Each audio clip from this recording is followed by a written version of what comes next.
Floodwaters around here generally don't rise until early spring, when leaves like these are a distant memory. So what's a Hollywood film crew to do? Speed the process along, of course. This chemical spray will make the trees on 4th Street drop their leaves in about 3 days. I thought they were crazy. I mean, because nobody's ever asked us to take the leaves off their trees before it was time.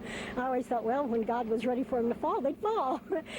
The spray's a lot better than the alternative. Some members of the crew had been assigned to pull the leaves off by hand. It's beautiful out here. I've never seen so many trees, different colors. People are nice. We do weird things, weird times. Across town, the art department is building a cemetery. The real one behind it would have been perfect, they say. It's just not close enough to the road they'll use for a shot here. A computer will create digital tombstones to fill in the empty space. One of the biggest differences you'll see between the real Huntingburg and the Huntingburg up on screen, besides all the water that's going to fill the streets, will be the first bank of Huntingburg. As soon as the bank can make all the arrangements, the art department's going to take over and turn it into a movie theater. The building right over here that's green and yellow, we painted that facade a couple days ago. We're changing the trim on the building next to it. Film location manager Jim McCabe today played tour guide for the Southern Indiana Mayors Association. A short stroll past painters and sandbaggers, all working to create the flood's fictional disaster. And then Christian Slater and Ed Asner will bring the money out of the bank and load it into an armored car. And it was McCabe who scouted Huntingburg for this movie, and while you never know what town might be next, it seems there are about a dozen mayors who'd gladly give Hollywood the key to the city. Most of the activity takes place right at the intersection. We'll run sandbags across.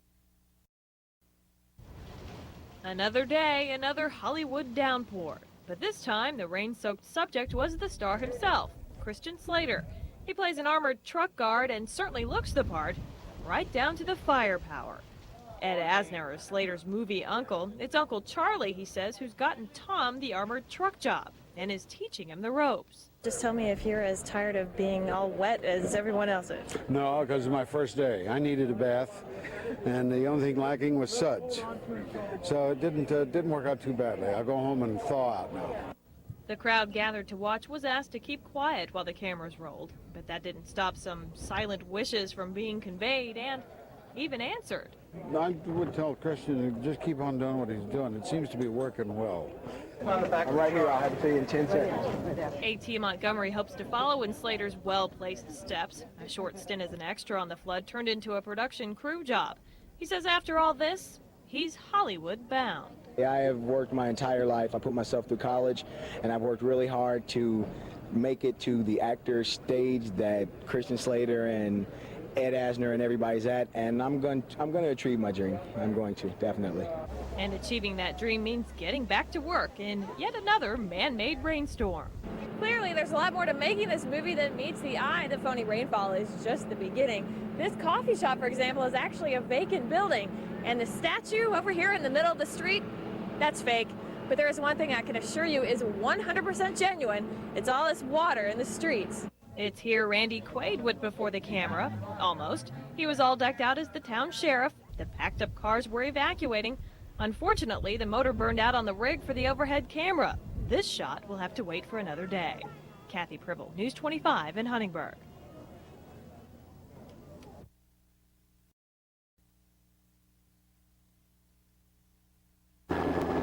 This slow-flying chopper isn't part of the action, it's capturing the action.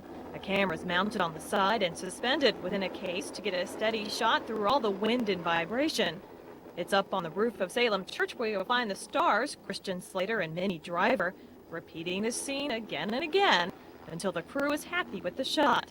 All this under the watchful eyes of dozens of hometown fans. Where the helicopter lands is my home place, so it's much more interesting. I guess it means a little more because I grew up here.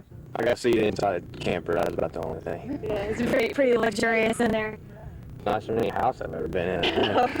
Oh my God, cute. The short break brings a few close encounters.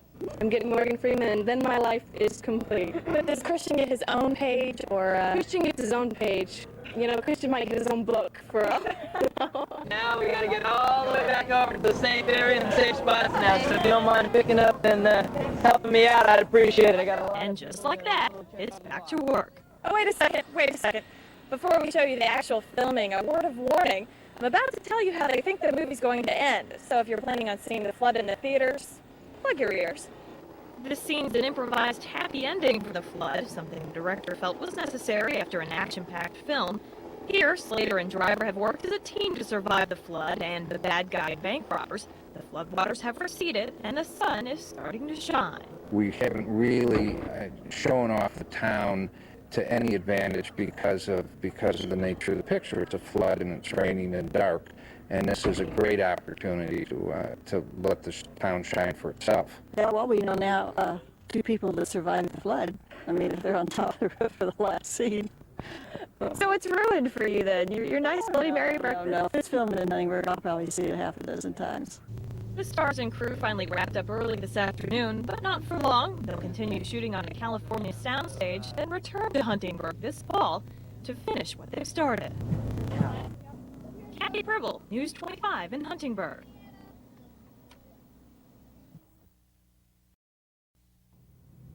The last thing the flood crew wanted today was sunshine, the first here in over a week. But with phony rain falling from grids high overhead and man-made floodwaters gushing in the street, Hollywood has once again overruled Mother Nature. For the crew and the actors, this week in Huntingburg is a welcome change of scenery. The last 2 months have been spent in a water tank soundstage in California. So it's just great to be in the great outdoors. You know, we've been inside for so long. It's feel like we're emerging vampires here. You know. Slater plays the flood's hero, an armored truck driver on the run from Morgan Freeman's would-be bank robber. Of course, hero worship here has little to do with character development. It's about getting a picture or an autograph with the man of the hour. It's all very exciting. My heart is pounding. Oh, good. Wow. The flood is scheduled for release next summer, on the heels of Twister, and just ahead of 2 big-budget volcano eruption movies. Could it be the revival of the classic 70s disaster flick? The producers say, not really. The story takes place against the backdrop of this flood, and the water's rising and the water's rushing, and there's things exploding and all the things that people expect in these kinds of pictures, but we also have a wonderful heist story that takes place against this backdrop. As for Huntingburg, today dubbed the Hollywood of Southern Indiana, the movie Midas Touch is likely to continue. People have been incredible here, and we will definitely go back telling everyone we can what a great place this was to come to and how we were welcomed here. Kathy Pribble, News 25 in Huntingburg.